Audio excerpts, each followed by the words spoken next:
Hey guys! Welcome to iFoodReal, healthy instant pot recipes, tips and tricks channel. If you're new here, my name is Olena and today is Wednesday, which means we're sharing a tip about Instant Pot. And every Friday we share a new Instant Pot recipe, so make sure to hit the subscribe button below and the bell button as well so you don't miss anything. Hi guys! Hey guys! Hey guys!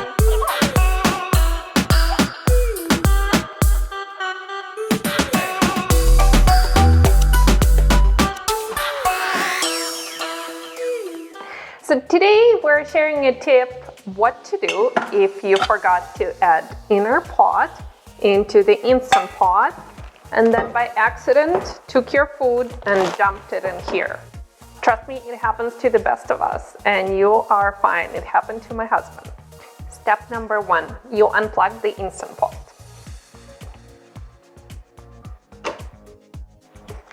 Step number 2, you remove the food from the pot. Step number 3 is you take the cloth, kind of damp or dry, and try to wipe it as much as you can.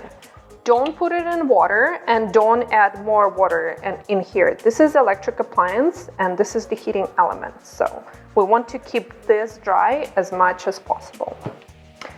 Step number 4, you flip it over your Instant Pot like this and leave it to dry overnight.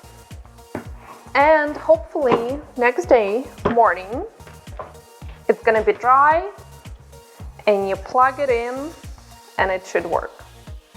So if after drying Instant Pot overnight didn't work, try to dry it upside down another 24 hours and see if it works. And remember for next time, this is the right way of cooking. You should always put this pot in here. Make sure your silicone sealing ring is in here. You close your Instant Pot and put the valve to sealing and you're ready to go. So that's it for today. Hope you enjoyed this and I hope you don't break any Instant Pots and come back next Wednesday for another tip. Make sure to subscribe, like, thumbs up and bell button. See you next time.